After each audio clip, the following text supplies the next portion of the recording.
Most am picture send the mobile out on a farm na agbagari send the area na WhatsApp. So we onye Dibia mo show onye dey fa nsi oga na ma look at and see where sha na need the money. And the man like go clear alone the debt. This evening we have a very interesting topic, and we're trying to bring our guests in. So stay tuned. Stay tuned while we bring our guests in. We really have a continuation program to start out this evening.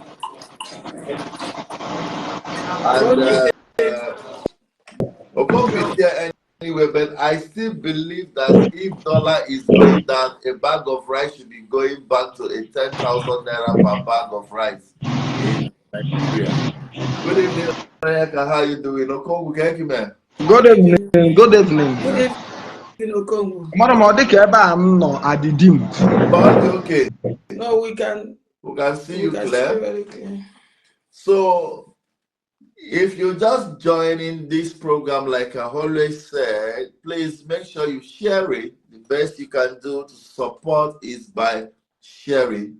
To saram this Ozi, to saramia, kina to saya, grab a popcorn. Okongwu, please clean your camera. Okay, somebody says you clean his camera. Maybe it's not that clear when he came in. Yeah. And I think the network is hanging. Network is hanging. We're going to take him off and bring him back. Take him off and bring him back. While we wait for him to join us, please, the best you can do is to keep sharing. Please keep sharing, keep sharing, and make sure you're following the Western spread. We're going to add Okongwu back, like you said. We're having him on a live stream this evening as our top guest. Is a continuation. Your network, please resend your request. So we think your network is okay. Back. Okay, we're trying to bring him in. Please keep sharing this live stream. If it's your first time being here, keep sharing. Keep sharing. It's gonna be yeah, we're trying to get him in, but I think his network is really okay. He's back. Yeah, we got him back. Very good. Okongwu, you're highly welcome, and we're happy to have you this evening. Thank you, man. I want to add to Onuna at the new inside. Okay, man, we can hear you very clear. Yes, I will change there. I manage you. Okay. I think it's from your side. Now. Okay, Okongwu, please, before we start, can you please share the live stream so that some of your fans also yeah. You're highly welcome this evening. Thank you, man. Anum na dollar darata, so that means the rice got since today, I can know. I swear. I'll give him one dollar darata. So I can know. Why dollar yejida? Okay. Tinubu have beginning to disappoint us. Only disappoint here. I got as in waiting to wait and by now dollar ya do 2,000 or 2,500. Okongwu take a mathematics now. You will still spend it in that country. In that country, I'm not going to buy the high. You will still spend that money. Will make it different. No problem. My dollar at all. Dollar di go do high. Happens ya ten say ya di okono. Dollar di go do high.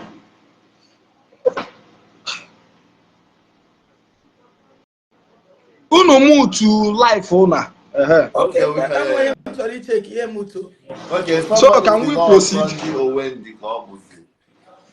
No, Sunday or Wednesday.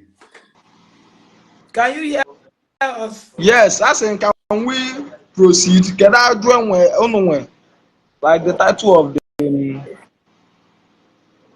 Okay, our title this evening, this wonderful evening, is just a very simple one because people were asking. 1 million naira waja anyela. Yeah, the mother I that can just spend them here but more for nano.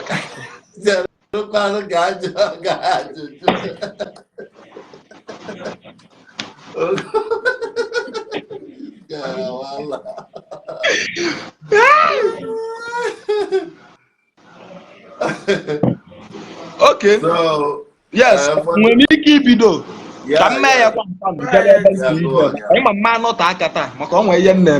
Okay. Yes. So mmebido n'isi mgbe normally waja eziokwu bụ ndụ ise nice man ezigbo mmadụ ịghọta mana mgbe o mee ife a some of my friends were like no me the thing for chasing of clouds nke ọzọ nsi fafa hapụ ife afa na-ekwu chasing of clouds tomorrow so onye ya eji chase cloud nyegodi 100,000 ịghọta na ọ dị easy. So normally mgbe m gbagote Ghana mgbe the team mesi m gbagote Ghana ịghọta ife anwa ife waja ma ewe n'iwe the team wee mee ezigbo iwe amarọ na waja ya emenwu ụdị ife a like agwaba na waja ga-emenwu m ụdị ife a mekwe the team ewe see look at okay 1 minute Okongwu ima aya machahu the story so ka abịa m ekwu na life abịa gbagote Ghana den mgbe ife niile ma onwe mgbe m nwee problem maybe onwe ike ọ bụrụ na anụghị the story mgbe gbagote Ghana flight ka m ji gbago from Anambra to Lagos taa na Lagos welụzie moto maka enwere m international passport so abanwughị m plane to Ghana asị na moto ka m na-aba nsị na onwe ka a ga-esi nwụkwọ bribe ka m wee baa plane na m achọrọ iji moto asị jee paaki sị na ọ nwere ife ekpeta ya nọọ moto ka m na-aba ama enwere international passport na ada akwụ bribe nye nsi oke mba anụ moto enwe m nchọba first class asị na GUO ọkwa yes ba GUO I think ihe nkwụ I think ọ mụ kwụrụ ụgwọ nkwụ I think is 80 to 90,000 I can't still remember ma no that range of 80 to 90 before we banye Ghana mana m nwabata Ghana waja bịa na paaki buru m I cross one main road ba moto ba taxi ịghọta so waja buru gị na Ghana ko ya receive m mgbe m drop to park obi Ghana onye na-ekwu okwu ya bi Ghana so anyị abazia moto anyị wee gaba na one hotel nwa o nwee ebe anyị bụ ụzọ jee nọgide ebe a chijida nje ebe a sị na-eme Ghana jollof rie Ghana jollof risi anyị wee sisi ebe a muvuo to one hotel a na-akpọ Moving Peak browse ya na Google ị afụ the hotel Moving Peak ịghọta ọsị m nọlugodo ebe a ka isi jụọ m oyi na ahụ niile na mma lelelele nsị ya mba na AC na ọba m oyi na ahụ ọsị no problem m wee bata na room not the first day not the second day elibe ife niile m nwali m everything that thing ọ ma ewe m iwe ka ndachi kwuo very good o nwere lituzie na anya na sleep eji wee kwụọ m ụgwọ room ị na good evening sir eji wee gọvanọ Ezekwu eji wee kwụrụ ụmụ ụgwọ room ma ndị nlileli ma everything ọ na-apụta olu most obele ife nwampi ka ọ fọ ka ọ kụrụ 1 million naira I was like mkpo n'ime obi m dị sure na 1 million nwa sị mgbagote Ghana bịa nalụ dọkịa ka ịghọta I wanted to complain mana ịmalụgo na onye a na-enye enweghị choice so sị ka nlalụgodu fụ ochi ọ na the next day ka jete mbịa tụba m egwu m sị chọbụ nke ọ ya bụ nnọba nọsị ya sị nnaba mmiri na-ego ịghọta because everything there is very expensive. Also bottle water bụ 15,000 na the hotel amazi ego na room ya nada, and room nọ ya dị very massive, very big. Ọ bụ TV ịtọ fọkwu gadi TV na toilet mo the hotel etiri ya. So the thing wey me when say ọ bụrụ na mma aka m egwa waja wele ego agam. Are you getting me? So I know if any na nọ na Ghana nata were the money yam before enyan the money before nsi na Nigeria we fenie gaba Ghana. Onwego ịma na ọlụm den bụ na ego gba video.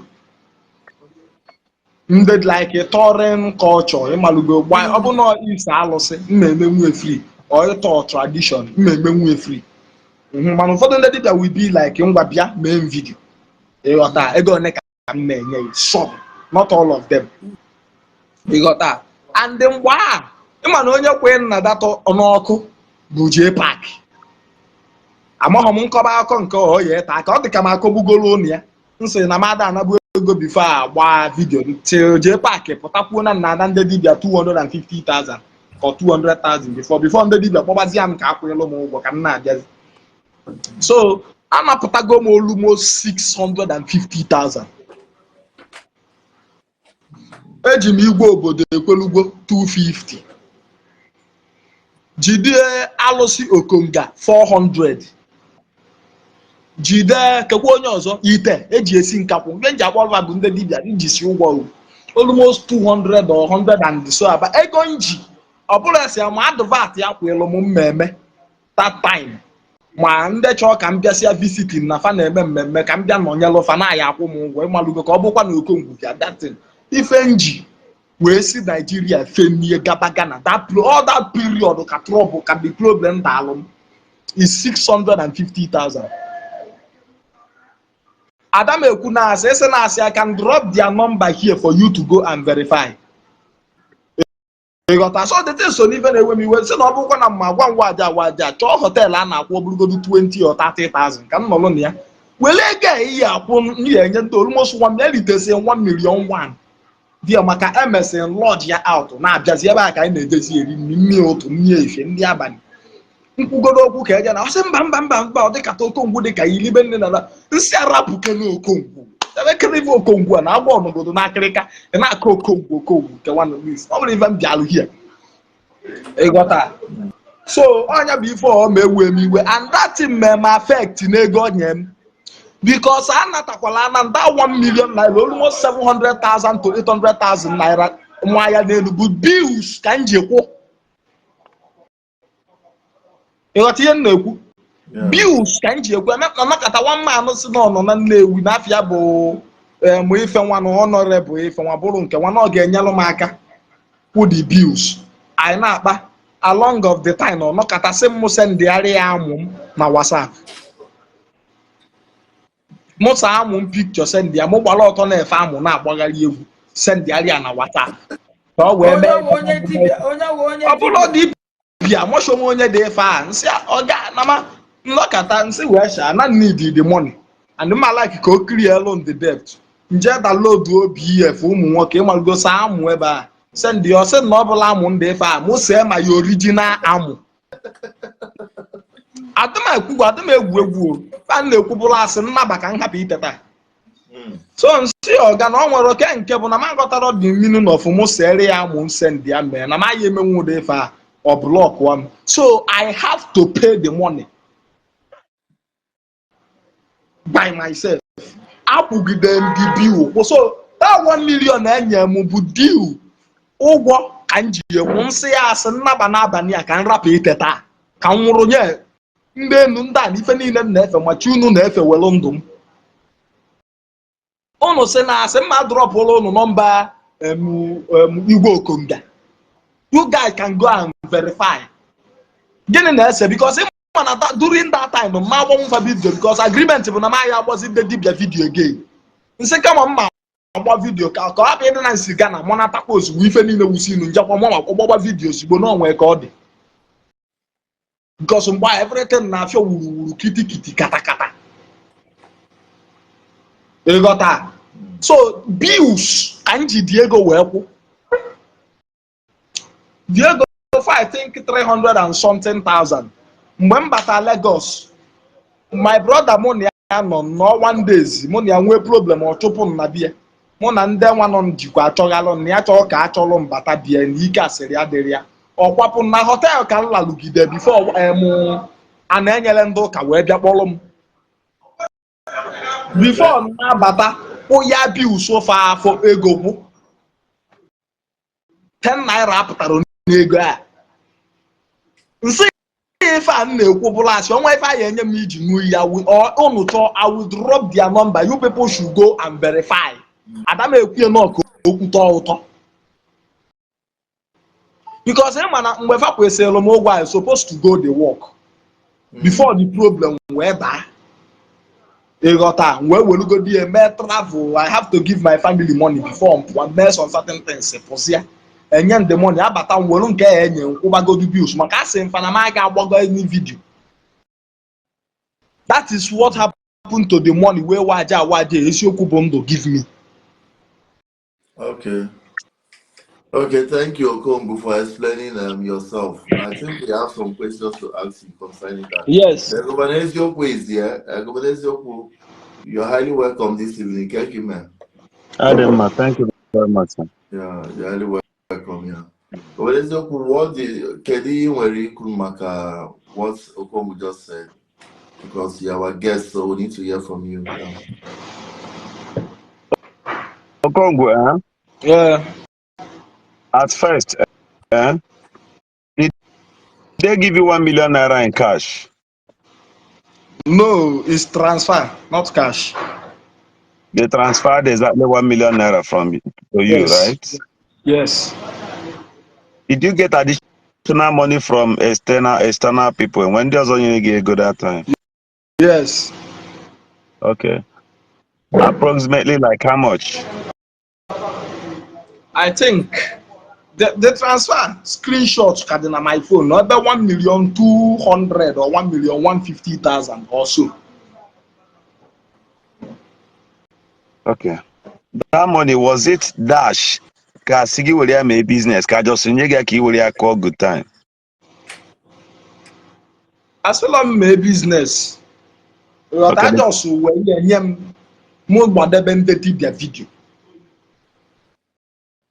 Ma gbazị na ndị dibia video so were ihe nye ma emesịzi ya ka ekwuo ka anyị esi wee nyelụ m aka ife mma na-alụ before JPAC now introduce because mgbe amara m ife a na-akpọ Facebook monetization no but adịrọ m interested in ya because mgbe na-agbabụ ndị dibia mgbe na-eme ife omenala m nọ ma mbidosi ọfụ am okay so ịkọrọ ife monetization bịa bụrụ nke ị na-agba nke a na-eme ka m uche m niile isi m niile na ụbụrụ niile the focus n'ife ndị dibia then okay so even mgbe a sị nna m emebe comedy mụ chọọ ndị meficha which is ka nna ta o nwesịkwa some people nkwụsịkwa ụgwọ like one comedy art that time with caricature ka na-eme kari comedy ndị China nya bụ the first person in future akpụ m almost 100k o wee kwe future m nkwụkwa m 100k abụọ kwa nye cash no both production ma ndị assault sokwa ma camera many things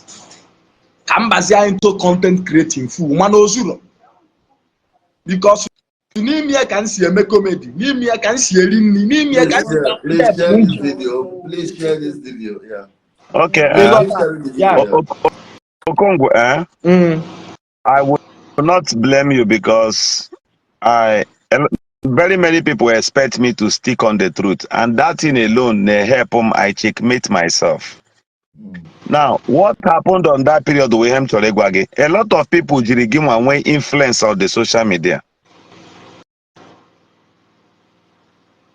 What I'm normally telling you, which is mgbe mụ na JPAC na-agbawo onwe mgbe anyị nọkata agba saga nnọkata withdraw reason why anyị ji withdraw na saga ọbụla dị serious ma gbanwe with JPAC bụ emekwa n'enu emenana ọ help that time based on inye contact waja mana based on iji create awareness and the rest.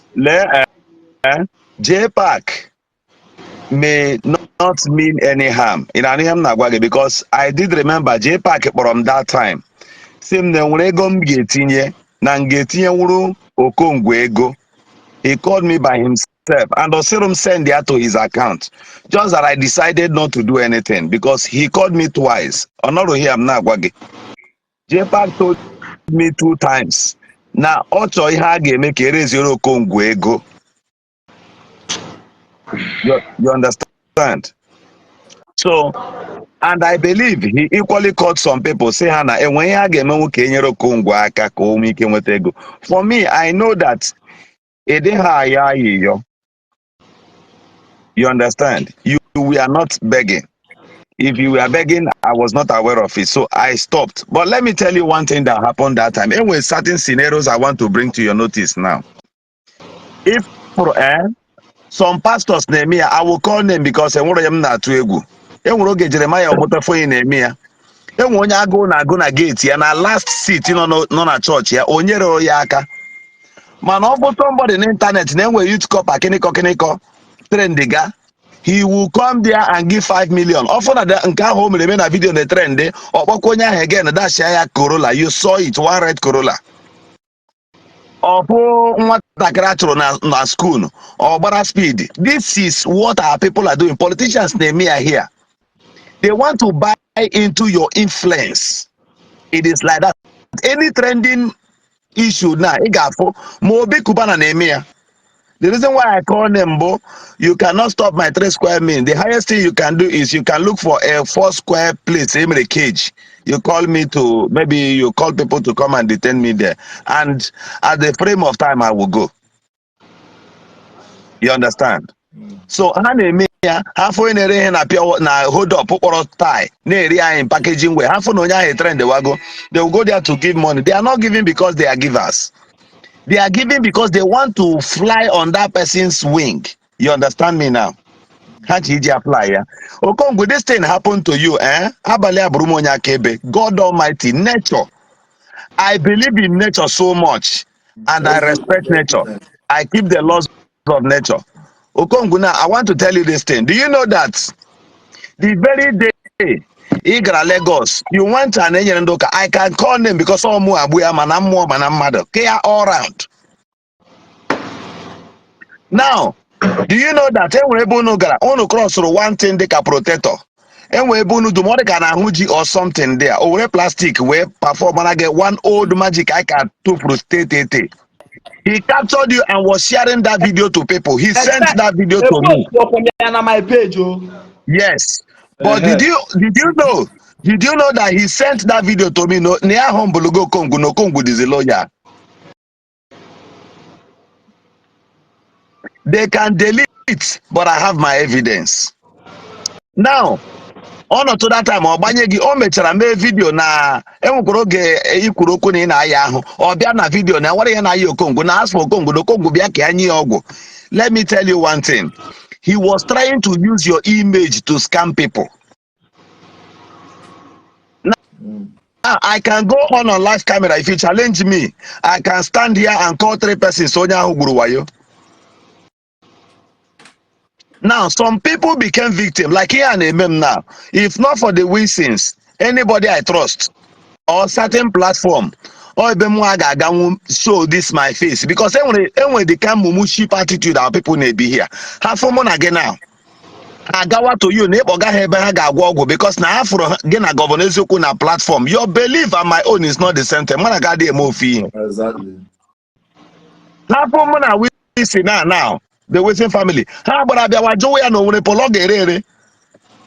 You want to become a victim at the table of the Western family. Did I tell you to go there?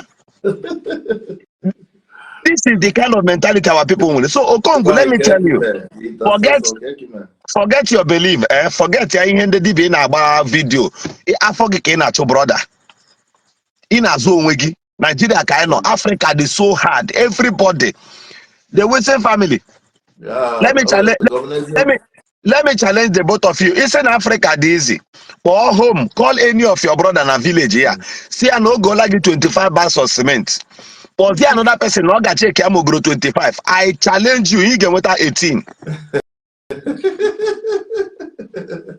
This is Africa for you. Now everybody should your own show that will fly here. Yeah, some people on social media, they don't know why they are there. They are only talking because maybe they took advantage of Okongwu's predicament and they now use it to fly. Not for JPAC. JPAC did not use it. Remember that time JPAC can go muscle followers. Are you aware? Yeah, of course. The Okongwu network is hanging, so let's remove him and bring him back. Okay. Now, Mr. Wilson, let me tell you this thing. There was something I said on camera. Namana JPAC is somewhere away na anata. Na Abane. I was the one driving. We got to Ebanabo Elemo. I went from the OPC jidere some guys is Roshi. JPAC asked me to top because I ain't just a money here the many. Say camera monyo wonyi Igbo ka so we anye road anye kuga hunzoku mo wonyi Igbo because hey ke go the guy crocodile tie nke egbu oye egbu. So the reason why they could not challenge us was ID6. I insisted na ga hapu onye anye osokwara ya me na abane ya. They are back. Yeah, we are trying to add him back. Yeah.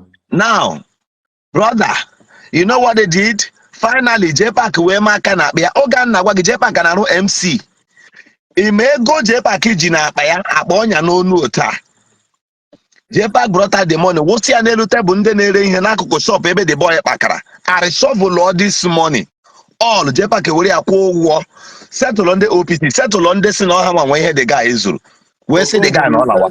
Resend your request, Okongwu. We are trying to add you. Resend your request. Go on, Governor Eziokwia. So JPAC we can to ega ahụ niile all that ran at that place all through the night. Where the money were there. I marked that in somewhere. So save that boy. We saved the boy that night, but who brought out the money was not me. It was JPAC who paid. Countless time I na ganozo. I have found Mado Wute I am high game. He will bring, I will bring. Most times, if I'm in Lagos, Ogasige with Akwala, he will pay. And So there is no camera, video shooting or camera, anything. Nothing as at then, nothing. Even at that night. At that night, the phone self, I ain't check for go because Sunday Buchago the boy Buchago. Now, people are like that in Nigeria then. As at that time, they were doing everything to take advantage of Okongwu's predicament. And I can mention 5 persons without fear. They don't have power more than me. You can't do me anything. Some of these guys, I'm telling you, took advantage of Okongwu's predicament as at that time. I'm a Nayawa, they shout for me airing the truth. You understand? Because if I give you money to do business, such as 200, 300, 500, 1 million naira, you become my adopted son and brother from that minute. I will follow you up. I will always check on you. I will always follow you up. And I will make sure they stand. It is a shame. Business, give it da. It's a big shame to me. Lanya, go and check great people from Anambra, great businessmen, Manimbo. Maabreba those days, especially in the Hofia Nemeya. Only Hofia Nege go settle log in, he will make business after Bacharia boy. He will still call you again and give you more money. Instead of that, he will ask you to come and stay for 1 year. Yeah. Then what is it for 8 years? Bad news. Yeah. Exactly. Or say you come and stay back for 1 year. He got no with you for 1 year. Obito Haragi business. Say, oh yeah, don't leave my house. Stay in my house again. He will give you and your wife house. How to manage from his own wife. Just to ensure a standard. Yeah. So anybody who gives you money and does not follow you up, anybody who gave you money and advise you to sleep in hotel, I so disagree with that person. It's totally wrong because the first thing I can show you how to hotel, how to manage money. Brother, this is live camera. I'm telling you this thing that most times I eat only once a day. Emeka, most times I eat once a day. 70% of my days in every month, I eat only once a day. Not because I intended to do so. It was because I stayed with an uncle for some time. That my uncle taught me that Obroma Murian Nigga school that there. So I grew up eating a master. Not in this Tinubu's regime now. I am enjoying it. Are you listening to me? During the COVID, I was enjoying the standard of what that man did to me. Some people will count. When some people who stayed with him then, now he as enemy today. They see him as a wicked man, but I still see him as a soldier who raised me in the correct way, in the right way. For one plate of indomie. You understand? So if anybody is trying to help, let that person help to the end. Not because you want to chase clout on the internet or you want to come and gain a space on the internet. Then if I give you money, I will not tell you to come and sleep in the hotel. In hotel. That is nonsense. Lanya, let me tell you one thing. Let me tell you one thing. If I stay in a place where I want to eat something and that thing is above 10,000, they bring it to my table. I the four, the four ne so magagari. Four of us do more. In my area, 10,000 now. 40,000. How much is your salary? Oboman nakoge 50,000 naira, for example. Mbiazola give me 10,000. Do you know I am mocking your destiny? Of course, no. That means you are honestly telling him to know that you are now, you know what I would do? Differentiate Paul and Barnabas. Unless I'm just to talk, I be that life, I will do it. But most times, I will give you 5,000. You understand? I will be watching you. Iga go here 5,000 I will mark it somewhere. But I know that you don't know how to save money. One day I will caution you. Because you expected you go here 2,000 or 1,500. And keep 3,000 for yourself. 3,000. Or get you go to 2,000 on your account. Where 1,000. Yeah. I will ask you by the end of the month. Can you save it? I must ask you. Exactly. You understand? Then, like I want to buy clothes. I can still get the same quality for you and give you. But if for because he didn't hear too much, give Moshi. You understand? Now, all of them you see around me, it has almost go. Some of them I know now. Oh, my may travel, not a hotel. And all this nonsense with an Savannah hotel. Because let me tell you, as a local person, a lot of people, big man on the internet, they are poor in their house. Somebody will be in the somebody will come to the internet insulting you. Man, only 2 cups of beans, so just walk in Balea. Okay, tomorrow morning. Man, all big man on the internet. Now, get my point. I'm not here to question you. I'm not here to question you. I'm here just to tell you little of my experience in life. You understand? I'm here to just tell you little of my experience in life. Do you know that Nkaji Bromado? Oh God. When my sister Sigesi no law. And we'll look at my sister Sigesi no law with 5,000 naira. Now yes to everybody. Are you listening to me? The food is to all of us in the house will manage it and will be fine. Manigana Hotel, they will prepare the same concoction for you and sell just one little plate for you for 10,000 naira. If you spend 1 week in that hotel before you check out, you see that you're wasting money. Who are you trying to entice? Can you try it to please in it? Even if my inside Sheraton, I will step out. I'm a member booking a resuya. Ntasuya 1,500 naira use room. See, the moment anybody price there was something no one here. Isiagu got that person. Exactly. So Okongwu, the problem is not like Oten on what agwu na amagi. No agwu is disturbing you. Don't believe me. But to know agwu is disturbing you. The agwu disturbing you is federal government. These people the wicked to you. And there is no conducive environment because our billionaires in a sense. Okongwu. It takes the rich to nothing. The difference, the only thing about in where auto. That is their problem. Manahana Kobe go down one about moto 60 million with a year. So it takes them nothing if you do 10 million naira. At that point, I'm worried. Okongwu may believe it with 1 million, me believe it with 2 million, me believe it with 3, me with 4, 5, 6. Or with 3 million and get it and then mother get you will pick up. So the money was not your size. The money was a small size. While again, I carry go the size of the money. Then the person you get the money, You get what I'm saying? He tried. Then you were supposed then to remember that Otam not here now. I cut my coat according to my size. Me, I know the highest person who help me for this life. And let me tell you, I no trust. This is camera. I'm telling you, I no trust any of my relation. Also, what the Reverend Father in Japan. Also, what the former state house member. I no trust you. I'm me the talking for camera. So I pave my own way on time. It happened to much because I'm not going to know law. I have stayed. I've gone to an uncle's house before, who happens to be a professor. Or the man came na Ishi towel ya zoro put na passage drop all the money here by inside room again because nwunye ya nweti oge eme ya. So, but in the public, you say that this man is a professor. A professor could not regulate his home. He needed to hide the money before Nyegia. Take care, man, liver problem. Take care, man, problem. I got say, oh, require 1 million naira. Only the money. But before we here, all got passing the process of the wife's questioning before we route marker. Then here now, I'm only a citizen of Imo State. Man vote too. That is when I remember that I'm a citizen. Your state government does not ask questions.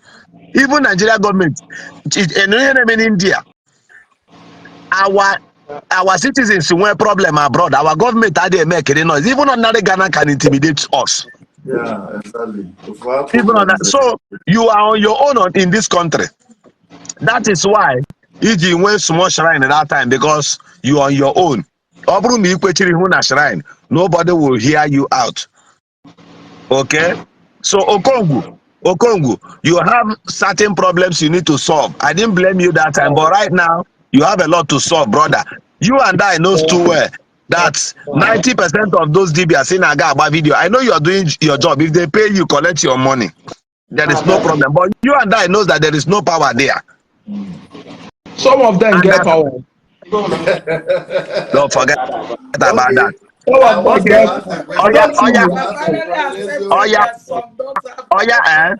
Okongwu, which native doctor is the highest you know? Well, even if I don't know where the highest, so you have a boss specializing on his own calling. I want to get an na farm. Oh yeah, wait. I want to ask you one thing. Then when the one native doctor about video last time I saw the video. Oh, Jironi Akwo acid. Okay. Yeah. Why didn't you press? No more acid than when you gave me. Yes. Okongwu, prevention is better than cure. Why didn't you present your body acid in a camera? What the major cookie call one the ten now? What that day? What? You know why I like you. One thing with me, Dibia na video, before you contact me first. On a phone, make inquiries from me before you go. I'm a my video. I'm a special video for it. Okay, Okongwu, I'm just gonna get. Onya get boost contact then na Zuzi. No, obodi I ga gwa me take mo. Obu na onya ada emenwu ya singe. No da emenwu ku ya. Okongwu. Ị ga-sign ọ bụrụ ma eweta akwụkwọ ị ga-sign n'idi akwụkwọ ka mụ aja aka m buta acid raw one. Aga m ahụ ya na ahụ gị niile because I want you to still stay alive. No, you gotta get word the Dibia nowhere. Mba, don't worry, Dibia Amankwe, for he will not agree. Okongwu, he will not agree. The Dibia Amankwe. There is one parable Dibia Onyegi Osiapo. No. Only reason to escape, and I will tell you the escape route. The escape route isi dibịa ka ịgba ya egbe cheki ya ma ọ dị echi ma ihe ọ ga-agwa gị na adị eji nwa dibịa ele mgbọrọgwụ. Okay. So with that statement, Opugo, Okongwu, in the industries of Umu Dibia, because it's also an industry right now. Now, you know what qualifies every shrine as an industry, brother? Thank you. Thank you. Okay. Okay. You know what qualifies? You know what qualifies every Dibia or the Dibia as an industry, bro? Kongo, are you a ring light nebegi? No. Every man, you have no floor. Never know. But you were a ring light now before. You got to go near my go ring light before. No. Okay, you got to go near Dibia for ring light. Some of the native doctors, yes. Okay. Some, not all of them. You got to go near native doctor. Just be plain, don't worry, brother. You got to go near native doctor. Okay, you got to go near native doctor if you POS. Okay. Sure. Okay. Then you got to go near content creator if you ring light. As a content creator, here will ring light dependent. I will TikTok live night tap follow for. Okay. So I want to take a point from here now. Ring light was produced for content creators and makeup artists. No. But God, there's your question here now. I'm saying it respectfully. Ring light is a product they produce that everybody may use. I want on there the barrier. Anybody including Dibia. You can use ring light. Where my water? I want on there the ring light. Even yes, makeup people now wearing light. Content creators now wearing light. In the movie industry now wearing light. About na products na need you na advertise ya ni Igbo akwụkwọ. Ihe wearing light. Okay. Do you agree with me that once you will a camera face you on the internet, name either abracadabra or one magic, even if the magic is real, but in a mayor on the internet. Do you agree with me? No content can create. Yes, you are creating a content. Okay, all those native doctors who ring light na their place and the bloggers, we are all content creators. Do you agree with me? But that does not mean na family fe na lo kanya reason. Onwero only spiritualist no wa make you in a big way na bule content creator. Like Ebuka Obi na eme miracle ya o na-egosi enigwe ọkwụ ụwa n'afọ a na-agbanye real light. Ring light ya plus mgbe igwote nke dị okirikiri. Ring light can be anything. This is light. All light. Okay. Light ka ọ bụ. Okay. So okay. I agree. Bring Ebuka Obi in now as a content creator, no problem. Bring him in. Then yes, allow me to bring in the people I want to bring in now as content creators also. Go ahead. Okay. When somebody goes and hire a vehicle, put out 2 or 3 cars. Now say, video, banka, shiota banka, and idea can you meya. Obi ya pronounce on no camera. Is that person not creating content?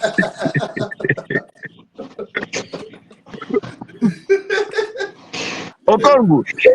No, and what when you kabara is that person not creating a content?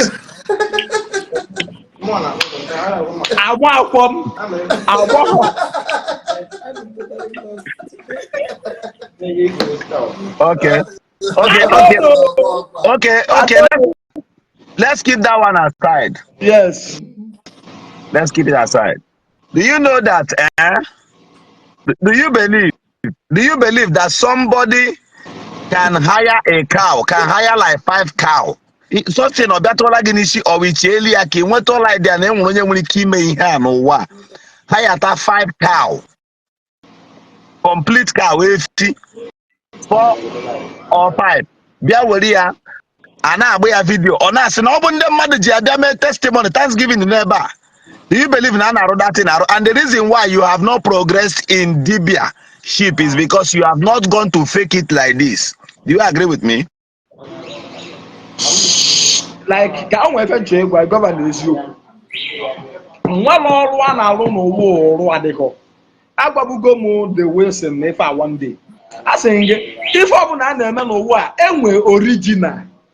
When the fake, your request, and again, bear it in mind that na the fake can't do original. Okay. Okay. As if you ablas your name, you can write the comment section. We'll bring you in here. But that does not mean everybody. No, I'm not even accusing anybody. I'm not even accusing anybody. Okongwu, do you agree with me? Nije go to some Dibias, chop na habu fake, manitori kuya.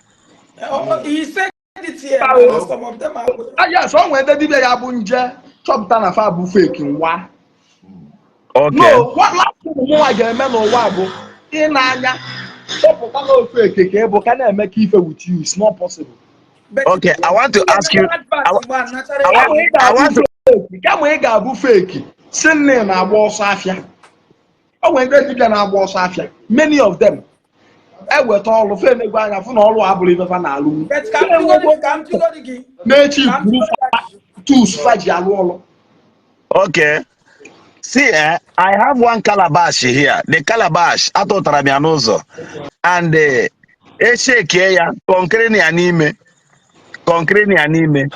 Now, I took this calabash to somebody and asked this person, what is the content of this thing? Or same na fe ha be ichakamo. Do you agree with me that ichakamo is fake? This ichakamo I picked. I told me bonyati we go here. I come out of here. Single boom. Well, there's your because you were security. I beg. No, my brother, I just stand bold. Don't worry. No, don't worry. Okay. Yes, I know. Okay. Okay, I'm going to talk to Okongwu Dibia. Yeah. Okongwu. Come to Governor, just name 1 minute. Come to Ajuja, then you go on with what you were saying. Okongwu. What you give them? Ma? Are you hearing me? Okay, Yeah? my question is, Hold on, you got on like 2 minutes. 2 minutes. Okay. Yeah, I'm able to give. Wait for Okongwu to join us. Please keep sharing the live stream. For those that are joining us for the first time, we have Governor Ezio with this wonderful evening. Why will you give them money? The wishing, eh? You are not doing well. You know why I said you are not doing well? Can you go and bring me aqua? I want to go and buy some. Yesterday, she contented. Can you go and bring me million euro? Can you go and bring me Zobi? Bring them here. They should forget their pompous life. They should come. I'm challenging them. They should come on live camera. Show them this video. Nanka Omana no Okongwu Dibia. No put on a live camera. Okay, you can tag Aqua or Tag them. Tag them. Okongwu. It's like Okongwu is not sizable to the shoe on his toes right now. So bad. But I told you one bottle. Why did you give more than that? What did I say? I had one bottle. Why did you give them more than without my notice? I go down and go do waiting for that. Why are you saying that? Let not be a don't worry. See, I cannot go down and settle what I'm not sure about. Because you can see I'm on live stream. Go there, I say one bottle. You're not supposed to give this my order. You can excuse you know. Okay, I cannot. I say one bottle. How many bottles? Okongwu, pause your own. Okongwu, pause your own. Mute you. They go to solve for that thing. Okay. Okay, yeah, that's good. Okay, Governor Ezio, we can go right now. So, you know, There are shoes. Then with a shoe, what agree or brave matchable size to the child. Yeah. And I have watched some of these people. I respect them. I love them. I like them. But I want you to engage them. Okay. Bring them on live section like this. Whatever it causes, you do it. Okay. Bring those people who happens to be experts. And by the grace of God, I want them to come with the hand abafa. Because I want to try something. I only want to prove something. After that day, I will respect that one. That one, the method of I will respect that one. There are things I want to ask that person. And not just you people when the platform, but as people comment, we'll be using people like this for experiment. It's not a bad one. Yeah. Okay? In our problem, yeah. Then we'll be checking in the correct. Then outside that one, there are questions I have for them that I cannot even ask Okongwu because it's not really good to ask him such questions. He's not a full-blown native doctor. He's an associate. He's an associate, just like as an associate pastor. But he does not have a parish here that is serving under. Yes, Okongwu has his own parish. His parish is every shrine. Yes. His parish is every shrine. So Okay. I wish he's here. He's going to join us. Our audience out there and viewers, please, you can tag Aqua Okuko or Miriam Willow and whosoever. Please tag them. Let's see if we can get them. Though we'll definitely do our best to bring them on a live stream very soon. Tell Anyi Dons. Anyi Dons can. I know he does not talk to so many of them or there, but he's not having issues with any of them. Anyi Dons can possibly invite one of them. And when problem to solve Omenala Igbo. I want to solve a very big problem. That one will go more upgraded after that day. Okay. Okay. That one will have reasons to. That one will have reasons to go home. Okay. I think Okongwu is fully settled now. You're welcome, Okongwu, please can you tag Aqua Okuko or Miriam Willow, any of them on this live stream as we are talking? Dominance Yoku really need them attention as ASAP. Can you please tag them if you can? Please tag wherever you're watching from. Please tag them. Let's see if we can get any of them if they are available. Okongwu, can you do that for us? You got tag him and Okongwu,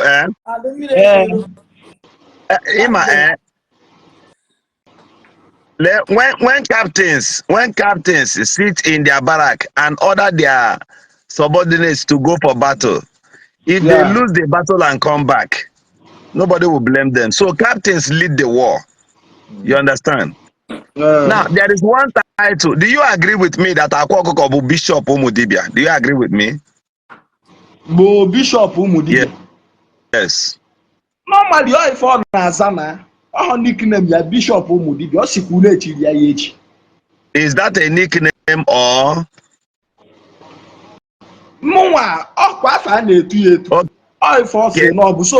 Okay. Okay. Is there any possibility for me to have him on live streaming or going on your platform or anywhere so that I can ask him only 6 questions? Or Attire, then he's the bishop. Well, it can be possible, yeah. Aqua is open for interview. Even Miriam Willow is open for interview. Okay, I want to have Miriam Willow one day on a live section like this. I want to be asking him questions. Because let me tell you one thing. You are not an expert when you are talking alone. You need people to argue it deep with you. Yes. When people argue something deep with you with critical understanding, it will help the audience and the society. So I want these guys, if you see the level of SOB, okay, I believe he's also intelligent because if he's like a Nicodemus. He's like, I didn't call him Nicodemus. They will use the money to do good things. He's trying. Then I did like you to bring him. Or the likes of Ezobi. He should forget his pride. Pride and what canvas is only 100,000. Another person goes okay. So everybody should leave pride. There are things there are errors that needs correction. If I can have a mirror with on camera, I have questions I want to be asking, and I want him to come with a bucket of sobali water. So that we'll try certain things. So it's not a bad one. You understand? Then I want you to be on the side of conducting. Again, just no watch. If they answer rightly, pen it down. If I answer rightly, you pen it down. Nobody's arguing, nobody's quarreling. Like on debate like this, or maybe man, I'm mad to be on a live section. You won't see me get angry. Except on my page. Not on live section. Or me, I will get angry. But you see, when I am invited, it is left on the web page. Okay? To correct their followers. You understand? Because all of my followers, Sorum, they are here, they make abuse, I will not tolerate it. So, Moye Dibia may me invite na platform here, I will come. A pastor may me invite. If I have chance, I will come. You understand? So that's by the way. Okongwu, there are points I want to make here. Do you agree with me? That's I'm hearing you. Do you agree with me that the same POS in also email POS? Do you agree with me that those Dibia saying about video name POS business? Do you agree with me? I will not say that I agree with you, and I will not say that I disagree with you because I'm not aware. If I'm at the rush of Adameti on here. Okay. Yes. But how the POS there, and that POS is registered as an agent, as a merchandant, right? Na mama ịghọtara ihe ịjụ m nsị gị na ihe m adịrọ sure of ịghọta sọsọ ebe njegwu ofu ife POS which is esokwu ntụta dialo ka emebe POS bụ mgbe mụ na aya ka na-alụkọ ịma na abịa sometimes payment na-enye nsogbu inwe ike ime transfer hang ya ịghọta maọbụ emebe ife niile aya eme n'ọjọọ ka apụ aje gote ife akpọ onye POS from Agureri ime afia Agureri wee chegidie wee sị ya mba na ya continue like this si nwee that POS ya bụ ife ọbụla ga-eme ka a na-eme ya again ọ na-aga sharp ọ ife weta the idea of the POS ọ bụrụ na POS business. Okay. Because POS or no POS transaction must be made. So instead of the transaction they got through, it's better not in a way or maybe not on what CJ go table. A mere transfer whichever one POS. If you see most both of them another, he check on the person for 3 hours. And then doctor may go this. Okay. And then thank you. The Nigerian network is rubbish. Okay, you have answered that one. Let's go this way again. Okongwu, as a native doctor, Obune nwekesi nata mmadụ efi or ewu oruo na mgbede and your wife wants to cook food, soup with meat. Will she go to the market and buy cow meat or will she take from that one ewetara ejiri gwa ọgwụ? Okay, if you do now, let's assume na na-eme dibia. Ana m eme dibia wee lụọ hotel. Nwee chọọ ka esie elu m nri. With you, ka esie nri ya ele n'ime hotel. Mba nke a ga-eri n'ụlọ gị because the shrine is in your house. Hold on.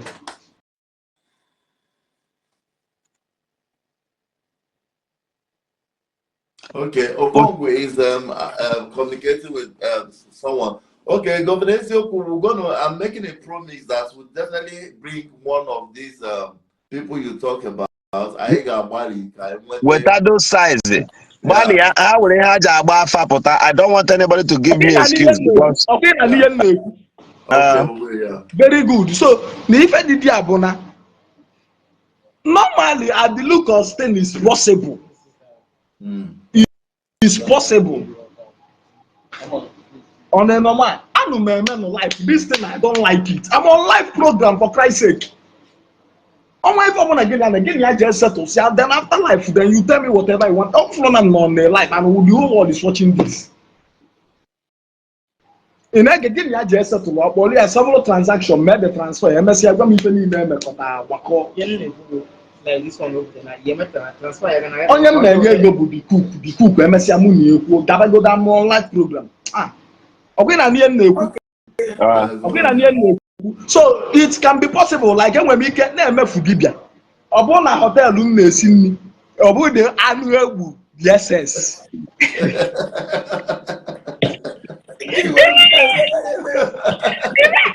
Even the Dosade, Arabia Jebe Dosem, what the possible. That's good. That's good. That's good. That's good. It's normal. And to me, as you see, prefer the moto, Bamoto. Are you getting me? Okay. But you don't just see me anywhere. Everywhere. So, Okongwu onye dibia nwunye ya na-ere nri ahịa. I don't know.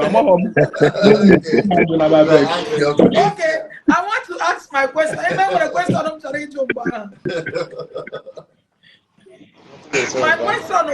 based on ihe i kwuru mgbe ahụ ọtago ka m jụọ gị question ị ga-amata ị ga-echeta ihe i kwuru. Can you the question in our ask? Okay, Okongwu, I am here. Governor Zoku is here. I want to ask you another question now. Yes. Onye dibia nwere mmemme. Okay, Governor Zoku, just 1 minute. Okongwu, ọ bụrụ na onye dibia kwụọ gị ụgwọ, sị gị bịa gbaa ya na kamera. Iru ebe ahụ chọpụta na fake and ọ kwụchara gị ụgwọ and you use that money. Are you going to boldly leave that place? Now my check and be can say I'm going to go my trade you when make it again. Kinga sick in the money. People feel wait. Because he had the money. Check. You are going. Now my Okay. Welcome. Very good. Dibia bomb na phone. Keta anu ma like izi ji aka m zako maka ndị mụ na fa na-azabu na abụ faje na my WhatsApp na Emerson transaction nya chat sia my WhatsApp number. Ụfọdụ na-eji my WhatsApp and my contact achụ nwanyị. Mgbe ka ọ bụ na one woman from America chat ka alụwarị ọrụ. Chat kata face ebe a gbodobe the woman. At the end of the day, the woman na-eche na ọmụnwa bụ Okongwu na ndị aware. Ọ dị ka one woman, one guy serve boom before. That boy nka ya eme arrest. E got that. The woman chọ ka alụwarị ọrụ. So chat bia ị na-ege ntị. So chat ka a na-alụrụ the woman ọrụ. Life goes on. I'm on the woman na nwa be ma ya bago. Tunuzie phone so nna kedu ebe ejekwu osin sweetheart kwa when we are how osim Okongwu no nsi ano mo onye bukwa your sweetheart osim na okon confirm na dia two marriage nsi onye confirm mu obo na fa emebego love transaction with my WhatsApp and the rest and they enwego transaction financial transaction eme ite gwe mi iwe nsi mpo Tochukwu si Tochukwu I don't understand. Almost now 4 people on my WhatsApp get na fan or if I be email. You got so the thing Messia, you want to order to Messia, Anumeji Yakama as a call, not reply. Come on, Zasia, in Anka, and you follow other mama. When me got me was a video call, that's a video call. Why now we are like, yeah. I have to be a tobacco cause. So, Mechie, Mona Yakamaza. So oluzie n'olu eziemonya even dibia kpọ m na phone mmasị ya na ngwa je mmebe inquiries mesia we be sure yes no nwe ife na alụ afụ m ndị rugolu ndị nyegwo testimony n'aka yi. Are you getting me? Before email on transfer we be sure of everything. Ịkpọtagodolu ndị bịa mma agba video mma ajụ gị nna ka mgbe imegwo dibia ọgwụ one ka m pụ video ka m mmadụ onye gbogboro ọgwụ so njegide jelu ebe m na-eje nyanwa na-eje tọpụzi the rest. Okongwu, I have a question because my time had up here. Yes. Okongwu, I have a question for you. Do you agree with me that dibia and logo at your nose where regide charm, rate almost 100 or above 100 million naira, and all we who can promote to that ogo? Oresia ya. Or in the name of scam again. Don't worry, Mobo scam, we'll get there. What I'm saying now, but Dibia, ikunye Dibia noko, o were afagi, were huga, o wawe maria, o were tego, o settle hoge. Do you agree with me? Normally, when the Dibia have MSC Fife, Chesol, you malugo, on a normal. Okay. Do you also agree with me that there some people who we are calling you on the phone, net threat nigga, na here resreha adero, now they are active. I don't want to call name, but I believe threat got to you. During the time of Aya, you're there, Mexican. Okay. You just called out your name. All right. Do you agree with me? No, regidre chakam moreta millions. Network. Hello? Network here, they can hang you go. Somebody say, Okongwu, be careful. These people want to use your brain. What is using brain? This is just a question because we are asking and it's a debate. Don't worry. Bring that person up on camera. Yeah, invite that person to come. I wanted to bring. Invite the person. Can deflect. Yeah. Invite him. Send the area request. Now let him join now. It's an open place. Send the area request.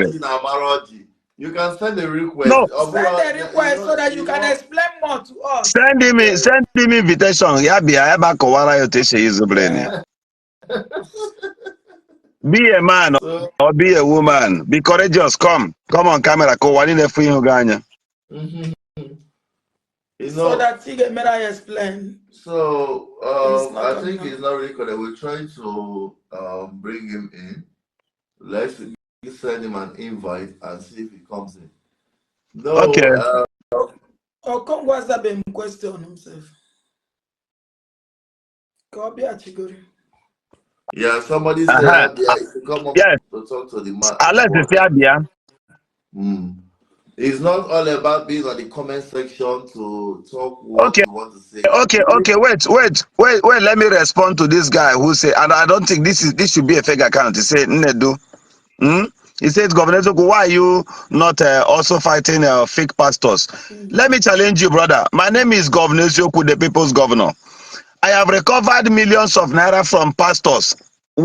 Check my page. Recently, I think the last time I recovered 2.20 million naira from one David in Enugu State. You saw I posted it bold with his picture. Threats came from even DSS. I didn't delete it. I have recovered from another pastorate. I posted it on the internet. I recovered my own Nabas boost. I recovered a Highlander, and the reason why we kept quiet, I even posted warning before that pastor returned that Highlander. Then few days ago, I talked about Jeremiah, and in the coming days, as soon as I have chance, I will take my time. The witness, are you listening to me? Yeah, go on. Yeah. Two things get deflected this short period. Every one magic, and why you better angel many. Oh, will a bottle water near somebody, not somewhere near Miri command. The million now dry from bottle water is a minor magic. Is a minor magic. You may repeat here on a camera. You understand? You may repeat here on a live camera. Then after that one, if on Jeremiah, one guy Jeremiah who name Mofaka people are there. Madam, read my face. That he may repeat that in Nimaya or anywhere. At any slight target, he may invite anywhere for anything. May the same aka like this, people are there. Yeah, haboro grace. Yeah, and it power. It's not power. It's a pure magic. Let me tell you, let me open up in this thing. Let me just open up in this thing. About spirit extraction. That is not why I'm here. But let me just open up to you. Some people they'll begin to say certain things. Now, I'm through all these things in the manually. I may just come out and I start looking at. I go me several. Even I may go me before one of my friends. No worry. I wish he's your queer. Moto bataga and stop somewhere. you were biggie na control that motor. Your mother name me, your father, especially women name me. You when he gave me one magagwag no on arrogate that from here now. Or this thing will wound you now. Before on the kuchi that in me. It is called spirit extraction. Some people use it in the negative way. He can somebody name say before you know it, here with the smallest symptom of witchcraft. The smallest symptom of witchcraft. You understand? No, they everybody all the in everybody, but all depend the cliche use here. I accepted this one. Now, no matter how good you are, when you give ponima we have good things today. Ogota honage again. Before the 5th time, he get shown able human being. And he get shown able an African name with small him other give miracle in Sheba. Are they a daughter? To call your brain. Oh, you have already. So let me tell you this thing, all the smallest particle of witchcraft. I know where a magic and where spirit extraction. Inoto ega na ebe plantain ino. Na-ele the plantain ọ na-eme ekenes breeze na-ebia ilewe anya iwere obi gị magnet bịa si ya na ọkwụsị. Now in Christendom ha na-akpọ ya faith. In onye jere na dibia. Unu na-akpọ ya faith now, but lanya ka ngwa gị, the Bible says that for the gift of the Lord are without repentance. God does not need your repentance before ojiri gị mee ihe. That is my confidence. That's why my position and what I do, I can still use it to do good. I don't care. After all, Balaam and Balak, did you know God called Balaam? God called him as a prophet. Yes, but when he failed to be upright, he became a perfect native doctor. He was not using it negatively. So, here about spirit extraction, you that bottle water say you understand? And let me tell you, once your spirit is lower, anything can attack you. This is pure. Yeah. The first thing in stroke with different types. Stroke with different types. Okay? Hold on, let me see if I can show you this. Let me see if I can show you this thing now here. Stroke with different types on a gym, and when there ordinary fear can spark up blood pressure when you in stroke. Are you aware? Yeah. Now fear is the worst enemy so far. This is me. And we're going to be treating mother here. You understand? Yeah. Oh yeah. I go for you see my face? Yeah. So different types. I'm not the reason why I showed you this thing, but I'm telling you from what I know. Or but until you come and show it on the internet. Now lanya fearable like when he gafo suddenly omega attack. You understand? Before then, Ogebuzo take care the level of fear in you. Your morale is too high. And when Hoge make let me tell you, a lion that has never seen human before for God also. Lion or forget as human being or to be that kind of thing before. Also, do you know the reason why you just stand up and you start staring at certain things? You are surprised. If it to be this kind of thing before, you can imagine, you went to a city and you saw a signpost suspended on the air. What the you'll be surprised, right? Yeah, exactly. Okay. Now, this is the way it is. Before when you faka like this, and when about spirit extractions, gear. Now, Nozi at the mantra level, now manipulating from the mind. Otie fire, igada. Otie hush, igada. You understand? Oh, here name most women. Some women not in a church, and when nothing at all, it's just fear. And they like anyone go man to churches na go. Imane nwere be nga agụwa egwu. Some women ebido bewa akwa. They start loving you, they start liking you, not because they mara mma karịa ndị na around her. She's just loving you because unwela compassion. And such compassion is love. Imana. Ewepụ that single value oji bewa akwa that day. You oji bewa akwa na unwela passion. All of her go email her, remember her pains. And she's being consoled all of her. Church gbasa ifuku onye a na-ebe akwa n'ime church na-eti Father Holy Ghost ọ chere pantị ya n'aka chọwa iso gị laa ya adịghị. You see the way it is now.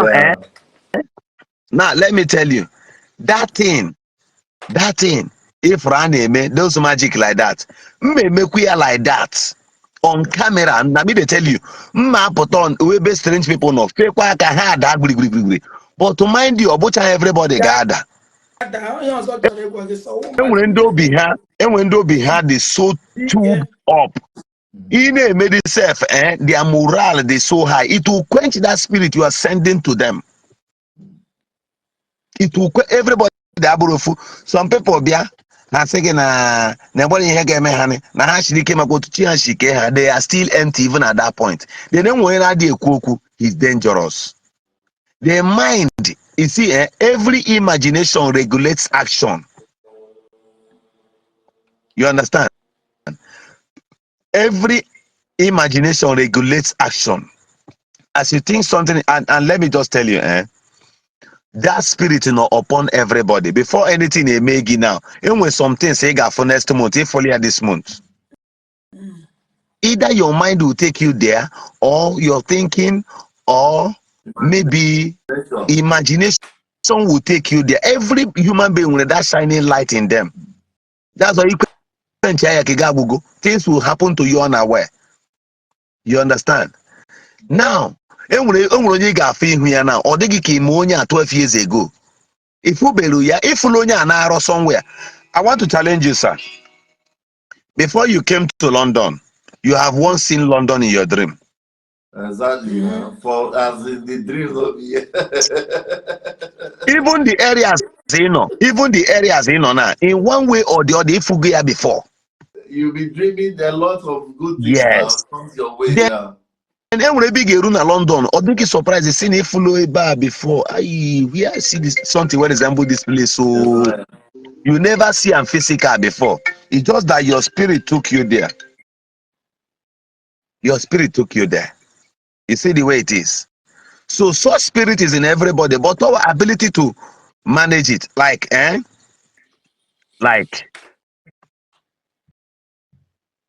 are things. Many of them I can't just say them here. Like you watch films and people do something like this. You understand? Yeah. They begin to do something like this. You understand?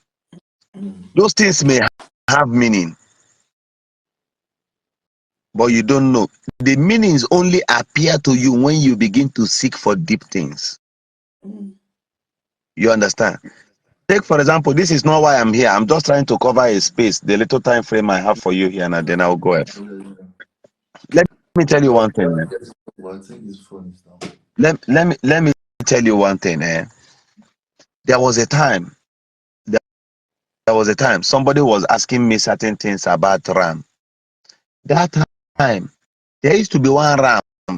I allowed that ram me for a very long time. Ram. Now, this ram, mbido na control ya na achọ ihe ngene eme ya. Ọ pụọ n'ezi, ọ fụkwara ama ọlọta. Two things involved here. Is either that thing is being regulated spiritually or mentally. Now, people don't understand.